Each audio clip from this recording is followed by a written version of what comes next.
സംഘർഷം ലഘൂകരിക്കാൻ ഇന്ത്യയുടെ ഉറ്റ സുഹൃത്തായ റഷ്യയോട് സഹായം അഭ്യർത്ഥിച്ചിരിക്കുകയാണ് പാകിസ്ഥാൻ ഇപ്പോൾ.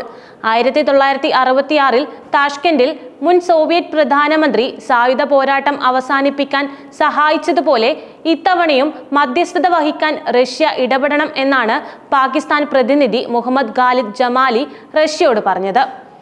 പഹൽഗാം ഭീകരാക്രമണത്തിന് ശേഷം സംഘർഷങ്ങൾ മനഃപൂർവ്വം വർദ്ധിപ്പിച്ച പാകിസ്ഥാന് ഇപ്പോൾ അക്കിടി പറ്റിയ അവസ്ഥയിലാണ്. നിലവിൽ ഇതൊക്കെ എങ്ങനെയെങ്കിലും ഒന്ന് ഒതുക്കാനുള്ള ശ്രമത്തിലാണ്.